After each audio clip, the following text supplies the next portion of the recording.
காலை வணக்கம். தாமதமாக வந்ததுக்கு மன்னிக்கணும். நான் ட்ரைலர் பார்க்கல, நான் ஈவினிங் பார்த்துருவேன். ரொம்ப அழகான பேர் கனிஷ்கா. ஒரு அரசனுடைய மகாபுருஷனுடைய பேர் வந்து அவங்க தந்தை வச்சுருக்காரு. விக்ரமன் சாருடைய டைட்டில்ஸில் எனக்கு ரொம்ப பிடிச்சது புது வசந்தமும் வானத்து போல் அப்படின்றது. இந்த மாதிரி டைட்டில் எங்களால் யோசிக்க முடியுமான்னு தெரில. ஆக்சுவலாக பியூட்டிஃபுல் டைட்டில்.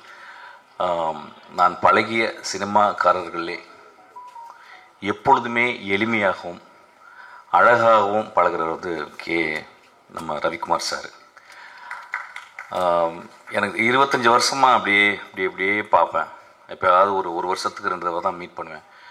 அவ்வளோ எளிமையாக, அவ்வளோ ரொம்ப extraordinary human being sir. Thank you so much for being very extraordinary. நான் அவர் கூட இந்த படத்தில் ஒர்க் பண்ண போகிறேன். ட்ரெயினில் ஒரு முக்கியமான ஒரு கேரக்டர் எழுதியிருக்கேன். கெட்ட கேரக்டர் தான் எழுதியிருக்கேன் அவருக்கு. ஆக்சுவலாக ரொம்ப அழகாக இருக்குது. நிறைய பேர் அவர் தான் எங்களோட குரு கதிர் சாரை பார்த்தேன்.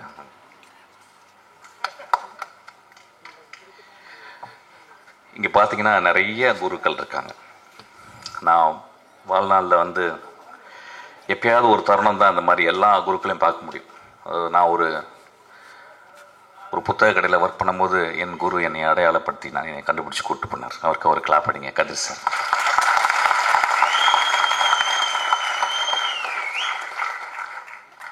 அவர் என்னை கூப்பிட்டு போகலன்னா இன்றைக்கி நான் அந்த மேடையில் இருந்திருக்க மாட்டேன். ஆக்சுவலாக அவர் வந்து அவர் குரு பாக்யராஜை பற்றி எப்பயுமே சொல்லுவார். அவருக்கு ஒரு பெரிய கிளாப் அடிங்க.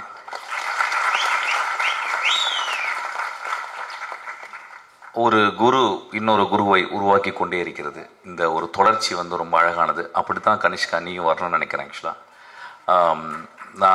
நான் வந்து ஒரு படம் ஒர்க் பண்ணும்போது அதில் வந்து சரத்குமார் சார் இருந்தார். ஆக்சுவலாக டக்குன்னு என்னை கண்டுபிடிச்சார். ஏதோ துருன்னு இருப்பேன், ஓடிக்கிட்டே இருப்பேன். ஆக்சுவலி இங்கே வான்னு கூப்பிட்டு அவருடைய அப்போ ஒரு பெரிய செல் வச்சுருப்பார். ஆக்சுவலி அந்த செல்லை கலையில் கொடுத்து பத்திரமா வச்சுக்க அப்படிம்பார். ஒரு வேளை என்னை மட்டும் தான் நம்பியிருக்கான்னு நினைக்கிறேன். அந்த டைமில் அந்த செல் பெரிய செல்லாக இருக்கும். ஆக்சுவலாக அப்புறம் கூடவே இருப்பேன். ஆக்சுவலாக கூடவே இருந்து அதுக்கப்புறம்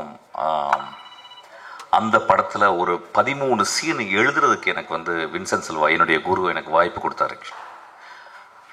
அப்போ வந்து நான் சரத்குமார் சார்ட்ட ரொம்ப அவ்வளோ அன்போடு பழகுவார். அவருக்காக எழுதுனது தான் நான் ஒரு கதை தான் துப்பறிவாளனாக மாறிச்சு. அவருக்கு நான் வந்து சங்கர்லால் துப்பறிகிறார்னு ஒரு கதை எழுதினேன். அது ஏதோ ஒரு வகையில் அந்த கதையை வந்து என்னால் பண்ண முடியல. அதுக்கப்புறம் தான் அது விஷாலுக்கு போயிட்டு துப்பறிவாளனாக மாறிச்சு. Thank you so much sir. உங்களை பார்த்தது ரொம்ப சந்தோஷம். நிறைய பேர் இங்கே நான் பார்த்தது ரொம்ப சந்தோஷம். போன மேடையில் வந்து நான் வந்து சினிமாவுக்கு போங்க, கோயிலுக்கு போகாதீங்க அப்படின்னு சொன்னதை வந்து ஒரு பெரிய கான்ட்ரவர்ஷியலாக எடுத்துக்கிட்டாங்க. ஐயா, கோவில்ன்றது நான் சர்ச்சும் மசூதியும் சேர்த்து தான் சொன்னேன். நான் நான் பிறந்த குடும்பம் ஒரு இந்து குடும்பம், நான் வளர்ந்த குடும்பம் ஒரு முஸ்லீம் குடும்பம், நான் கல்யாணம் செய்த மனைவி ஒரு கிறிஸ்டியன். நான் ஏன் கோவிலுக்கு போவாதீங்க அப்படின்னு சொல்றது, கோவிலுக்கு காலையிலே போயிடுறீங்க. காலைல எந்திரிச்ச உடனே அம்மாவை பார்க்குறோம், காலைல எந்திரிச்ச உடனே அப்பாவை பார்க்குறோம், காலைல எந்திரிச்ச உடனே நம்மளுடைய உறவுகளை பார்க்குறோம். கோவில் தான் அது. ஆக்சுவலாக நான் ஏன் தியேட்டருக்கு போகணும்னு சொன்னீங்கன்னா, இன்றைக்கி தியேட்டர் வெறிச்சோடி கிடக்கு. இது வந்து நிஜம். இது நிஜம். ஏன் அப்படின்னா எல்லாருமே எல்லாருடைய வாழ்க்கையுமே ஒரு வீடியோக்குள்ளே, ஒரு செல்லுக்குள்ளே, ஒரு ரிமோட் கண்ட்ரோலுக்குள்ளே வந்து ஒரு வினாடிக்கு 30 சேனலை மாற்றக்கூடிய அளவுக்கு மாறிடுச்சு. அப்போ நம்ம தியேட்டரை வந்து மறந்துடும். இப்போ பாருங்கள், நீங்கள் காலையில் இவ்வளோ பேர் வந்து உட்காந்துருக்காங்க. அங்கே கனிஷ்கா அவனுடைய நண்பர்கள் தனியாக அவனுக்கு வந்து ஹோல்டர் பண்ணி கை தட்டிக்கிட்டே இருக்காங்க. ஆக்சுவலாக இது எவ்வளோ பெரிய ஒரு என்கரேஜ்மெண்ட்டு. நான் ஏன் கோவில், சர்ச்சு, மசூதியை விட தியேட்டர் முக்கியம் அப்படின்றது எப்படி சொல்லணும்னா, ஒரு சினிமா ஒரே ஒரு காட்சி பார்க்குறேன். பாக்யராஜ் சார் படத்தில் வந்து அவர் பிரிஞ்சு போகிறாரு. அப்போ தன்னுடைய காதலி அங்கேருந்து பாடுறான். எனக்கு அப்போ வந்து என்ன வயசுன்னு தெரில. அந்த புதிய வார்ப்புகள் படத்தில் எனக்கு வந்து ஒரு 12 வயசு 13 வயசு இருக்கும். காதல்னால் என்னன்னு கூட தெரியாது. ஆனால் ஒரு காதலன் பிரிந்து போவதை பார்த்து அவள் மேலே ஒரு சாங் வருது. இந்த கிரேட் ஜீனியஸ் இளையராஜா அதை பண்ணியிருக்காரு, இதயம் போகுதுன்னு சொல்லிட்டு. அந்த பாட்டை கேட்கலன்னா நான் வந்து இன்னைக்கு இந்த மேடையில் இருந்திருக்க மாட்டேன்னு சொல்லி. கதிர் சார் படத்தில் வந்து ஒரு சீன் வரும், தன் காதலியை எவ்வளோ நேசிக்கிறான்னா சொல்ல முடியாது. காதலை ஒரு பெரிய மனசுக்குள்ள ஒரு பெரிய இருக்கும், சொன்னால் ஒருவேளை நிராகரிச்சிருவாளோ அப்படின்னு சொல்லிட்டு அவ உட்கார்ந்து இருந்த அந்த சேரில் போயிட்டு அவள் எந்திரிச்சு போன மாதிரி உட்காருவான். ஆக்சுவலாக காதலை மிக எளிமையாகவும் வலிமையாகவும் அழகாகவும் சொன்னவர் எங்கள் குரு. ஆக்சுவலி நான் ஏன் கோவிலுக்கு சர்ச்சுக்கு போகிறது, மசூதிக்கு போகிறத விட கோவிலுக்கு போகிறது, தியேட்டருக்கு போகணுன்னு சொல்கிறேன்னா, மகேந்திரன் ஒரு படத்தில் எழுதுறாரு, கடைசி காட்சியில் மோசமான மனிதன் வாழ்நாள் முழுவதும் மோசமாக இருந்து கொண்டே இருக்கிறான். அவன் கடைசி நாள் வந்து அந்த ஊரே அவனை நின்றுக்கிட்டு இருக்கு கொலை செய்யணும்னு. அந்த கொலைகாரன் சொல்கிறான், அந்த மோசமான மனிதன் சொல்கிறான், எனக்கு என் வாழ்க்கையில் எவ்வளவோ தப்பு பண்ணிட்டேன், எவ்வளவோ கஷ்டம் கொடுத்துட்டேன், ஆனால் ரொம்ப கஷ்டப்படுறது இன்னைக்கு ஒட்டுமொத்த ஊருக்காரனையும் நான் கெட்டவனை மாற்றிட்டேனேன்னு சொல்கிறான்.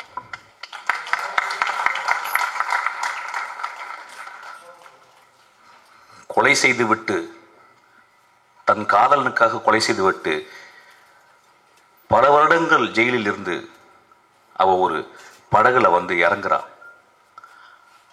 அவ அந்த படகுல இருந்து இறங்கி, அந்த ஓடத்துல இருந்து இறங்கி அந்த கரையில கால் வைக்கும் போது அவளுக்காக 20 வருஷம் காத்திருந்த, நோய்வாய்ப்பட்டு படுக்கையோடு இருந்த அந்த மனிதனுக்கு நெஞ்சு துடிக்குது. ஐயா பாரதராஜா எழுதினார் பார்த்தீங்க, அதுதான் என் கோவில்னு சொல்றேன், அதுதான் சர்ச்சுன்றேன், அதுதான் மசூதின்றேன்.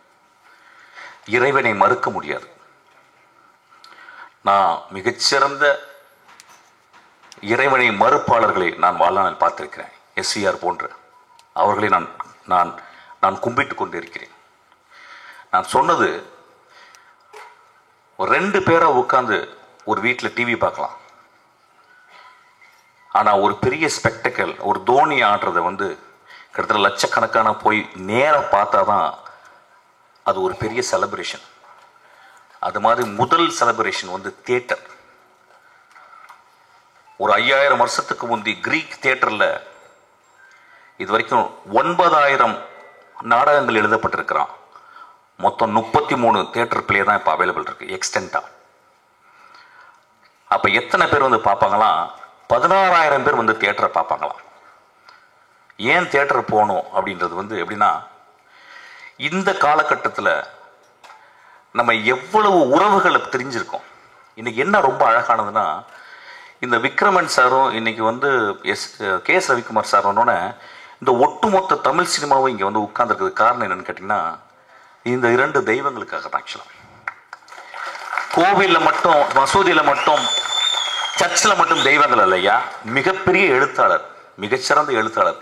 வானத்தை போல அப்படின்ற ஒரு டைட்டிலை ஒரு கலைஞன் மட்டும்தாங்க எழுத முடியும். ஒரு பொயட்ரிங்க அது. வானத்தை போல வாழுங்கடான்னு சொல்றான். வாழ்க்கையில் எப்பொழுதும் சோகங்கள் இருக்கும், புது வசந்தம் வீசும் ஐயா அப்படின்னு சொல்றான். ஒரு எழுத்தாளனும் ஒரு திரைப்பட சிற்பியும் மட்டும்தான் அது சொல்ல முடியும். கோவிலும் சர்ச்சும் மசூதியும் ஸ்பிரிச்சுவல் என்கொயரி பண்றது, சினிமா தியேட்டர்கள் மாரல் என்கொயரி பண்றது. இன்னைக்கு ஸ்பிரிச்சுவல் என்கொயரியோட மாரல் என்கொயரி தேவைன்னு கேட்குறேன். அதுக்காக தான் நான் லாஸ்ட் டைம் அப்படி சொன்னேன். அதாவது ஒட்டுமொத்தமாக ஒரு மேடையில் பேசும்போது 10 நிமிஷத்துல ரொம்ப பேச முடியாது, விலாவரியாக பேச முடியாது. அதை தட்டையாக எடுத்துக்கொண்டு, ஒத்தை கருத்தாக எடுத்துக்கொண்டு அதை அப்படி சாடாதீங்கயா. என்னுடைய படங்கள் தேவதைகளையும் மகா மனிதர்களையும் மட்டுமே சொல்லிக் கொண்டிருக்கின்றன. இங்க இருக்க எல்லாருமே அப்படித்தான். இன்னைக்கு நான் வந்தது 3 தடவை எனக்கு விக்ரமன் சார் எவ்வளோ பெரிய டைரக்டர், எனக்கு 3 தடவை அவர் வந்து எனக்கு மெசேஜ் பண்ணுறாரு, கால் பண்ணுறாரு. அப்புறம் KS ரவிக்குமார் சார், இது மிக அழகான ஒரு மேடை. பார்த்திபன் சார் வந்து கேட்டார், என்ன பேச போறீங்கன்னு நான் யோசிக்கிறேன்னு கேட்டார். நான் பார்த்திபன் சாரை பற்றி என்னுடைய லாஸ்ட் பர்த்டேக்கு நான் கூப்பிட்டேன். பார்த்திபன் சார் வந்து ஒரு சின்ன கிஃப்ட் கொடுத்துட்டு போயிட்டார். அதுக்கப்புறம் ஒரு சின்ன பதிவு போட்டிருந்தார். அந்த பதிவில் நான் இன்னமும் அவரை தவறாக பேசியதாகவும், அது என் கூட இருந்த ஒரு மனிதர் அவர்கிட்ட போய் சொல்லி உங்களை பற்றி தவறாக பேசிட்டாரு அப்படின்னால ரொம்ப வருத்தம் அடைந்தாலும் சொல்லியிருந்தார். அவர் இருக்கும்போது பேசணும்னு நினச்சேன். ஒருவேளை நான் அப்படி பேசியிருக்கலாம் ஐயா. நான் தனி அலையில் இருக்கும் பொழுது நான் இளையராஜாவையும் மணிரத்னத்தையும் விமர்சிக்கிறதுக்கு தகுதி எனக்கு இருக்கு, உரிமை இருக்கு. நம்ம வீட்டில் எல்லாரும் பண்றது தான். நான் என்ன பேசுனேன்னு தெரியல. ஆனால் உங்களை புதிய பாதையை நான் எப்பொழுதுமே நான் கோவிலாக கும்பிட்டு கொண்டே இருப்பேன் ஐயா. நீங்கள் ஒரு மகா சிருஷ்டிகர்த்தா. ஒவ்வொரு படத்தையும் நீங்கள் ஏதாவது ஒன்று ஆடியன்ஸ் கொடுக்கணும்னு யோசிச்சுக்கிட்டே இருக்கீங்க. நீங்களும் ஒரு கடவுள் தான். ஒருவேளை நான் தெரியாமல் ஏதாவது பேசியிருந்தால் நான் மன்னிப்பு கோருகிறேன். அப்படி பேசியிருக்க மாட்டேன். ஒரு மனிதனை பற்றி இன்னொரு மனிதனிடம் போயிட்டு அவன் இப்படி பேசினான் அப்படி பேசினான்னு தயவுசெய்து நம்பாதீங்க. அவன் கடுமையான கோழை. அவன் என்னிடம் எந்திரித்து நான் தப்பாக பேசும்போது நீ தப்பா பேசிட்ட அப்படின்னு சொல்லியிருந்தா அவன் நல்லவன். ஸோ கோழைகளின் வார்த்தைகளை நம்பாதீர்கள். நான் சொன்னா என்னன்னு தெரியல, பட் இருந்தாலும் நான் மன்னிப்பு கேட்டுக்கிறேன். உங்களை நான் உங்கள் படங்களை விமர்சிக்கிறதுக்கு என் தனி அறையில் எனக்கு உரிமை இருக்குது. கே.எஸ். ரவிக்குமார் சார் ஜாலியாக எடுப்பார் அப்படின்றது எனக்கு உரிமை இருக்குது. மிஷ்கின் பிளாக்காகவே எடுப்பான் அப்படின்னு சொல்கிறதுக்கு உரிமை இருக்குது. பெரிய மயிர் மாதிரி பேசுகிறான் அப்படின்னு சொல்கிறதுக்கு உரிமை இருக்குது. நேரில் பேசும்போது நம்மலாம் ரொம்ப சொந்தக்காரங்க, நம்மலாம் குடும்பத்தை தான். ஸோ அதனால் இதை நான் பதிவு பண்ணிக்கிறேன். ரொம்ப அழகான ஒரு மாலை இது, காலை. கனிஷ்கா, உனக்கு பெரிய ரெஸ்பான்சிபிலிட்டி இருக்குது. பெரிய பெரிய ஆளுங்களாம் உன்னை வாழ்த்திருக்காங்க.